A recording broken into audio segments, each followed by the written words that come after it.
Praise the Lord. ஆண்டவராக இயேசு கிறிஸ்து நாமத்திலே உங்களை வாழ்த்துகிறேன். சங்கீதம் 37:19 அவர்கள் ஆபத்திலே பயப்படாதிருந்து பஞ்சத்திலே திருப்தி அடைவார்கள்.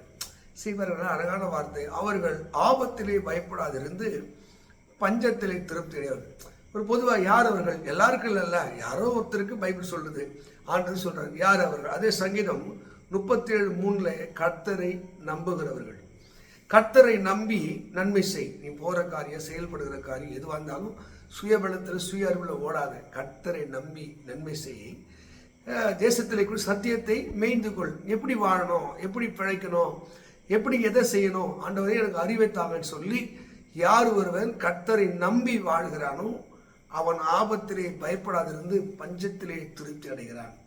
நீங்க அடுத்த வசனத்தை பார்க்கும்போது ரெண்டாவது சங்கீதம் 37:4 கர்த்தரிடத்திலே மன மகிழ்ச்சியாரு. அந்த தெய்வத்து மேலே ஏதோ ஒரு புரியாம, அவர் அன்பு புரியாம, அவர் வல்லமை புரியாம நீ என்ன பண்ணாத, அவரை நம்பாத. அவர் இடத்துல மன மகிழ்ச்சியாரு. அவர் எனக்காக யாவை செய்வார், என்னை கைவிட மாட்டார், நிச்சயமா நான் நல்லா இருப்பேன். அந்த தெய்வத்து மேலே ஒரு அழகான ஒரு புரிதல். நீங்கள் மனைவி பிள்ளைங்க உன் குடும்பத்தில் நீங்கள் மகிழ்ச்சி இல்லாமல் அந்த குடும்பத்தை நடத்த முடியாதுங்க.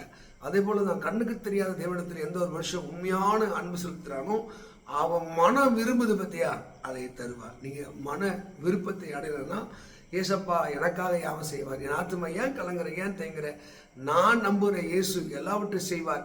அந்த மகிழ்ச்சியை உடையவராக இருக்க பாருங்க. நீங்கள் ஆபத்திலே பயப்படாமல் பஞ்சத்திலே திருப்தி அவர்கள். அது கீழே படிக்கும்போது உன் வழியெல்லாம் அவரை நினைத்துக்கொள். அங்கே சொன்ன அழகான வார்த்தை பாருங்க. இன்னைக்கு நம்ம ஓடுறோம், சுயபலத்தில் சுய அறிவில் ஓடுறோம். போகிற பாதையெல்லாம் இசப்பா இந்த வழியில் போகிறேன், இந்த செய்யலாம்னு நினைக்கிறேன். நம்முடைய வாழ்க்கை முறைகள் அவரே தான் காரியத்தை வாய்க்க பண்ணுவார். உன் வழிகளெல்லாம் அவர் நினைத்துக்கொள், உன் பாதை சேவைப்படும். சங்கீதம் 91:11 சொல்லும் போது உன் பாதம் கலிலிடாதபடி உன்னை காக்கும்படி அவர் தூதருக்கு கட்டளையிடுவார். கர்த்தருடைய வழி உத்தமனுக்கு அரணாய் இருக்கிறது. அவன் கையின் பிரயாசங்களை சாப்பிடுவாய். உனக்கு பாக்கியமும் நன்மையும் யாருக்கு? கர்த்தர் வழியிலே நடக்கிறவர்களுக்கு. அப்போ ஏசப்பா காட்டுற வழியிலே நீங்கள் நடக்கும்போது நீங்கள் ஆபத்துக்கு பயப்படாமல் பஞ்ச காலத்திலே நீங்கள் திருப்தி அடைவீர்கள். அதுதான் கர்த்தர் பேசுவார். அது கீழே நீங்கள் படிக்கும்போது 37:7 படிக்கும்போது அவர்கள் என்ன பண்ணாங்களா?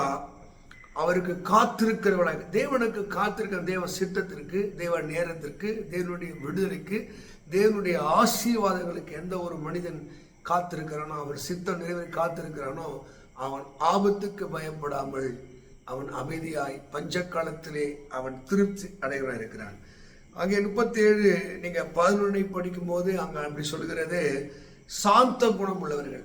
சாந்த குணம் ரொம்ப டென்ஷனாக, ரொம்ப சமசனம் இல்லாமல் எத்தனை உபத்திரங்கள் துன்பங்கள் வெளியே இருந்தாலும் அவன் மனதிலே அது பாதிக்காதபடி தேவனை பற்றி கொண்டு தேவனை நம்பிக்கொண்டு எந்த மனிதன் இருக்கிறானோ அவனுக்கு வேறு சாந்த குணம் உள்ளவன்.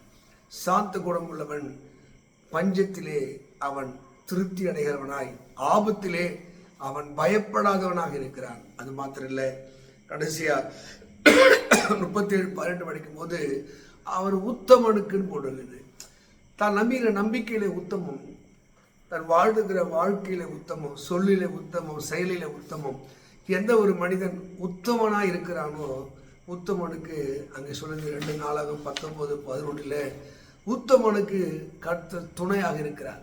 உங்கள் வாழ்வில் இருக்கிற தோல்வி, ஏமாற்றம் எல்லாம் நீங்கள் உத்தமனா இருக்கணும். நோவா கர்த்தருடைய கண்களில் கிருபைப்பட்டதுக்கு அவன் உத்தமனும் நீதிமானாக இருந்தான். காலேப் உத்தமனுமாய் இருந்தான் என்று எழுதப்பட்டிருக்கிறது. நீங்கள் உத்தமனாக இருந்து பாருங்கள். நீங்கள் ஆபத்துக்கு பயப்படாமல் பஞ்சத்தில் நீங்கள் திருப்தி அடைவீர்கள்.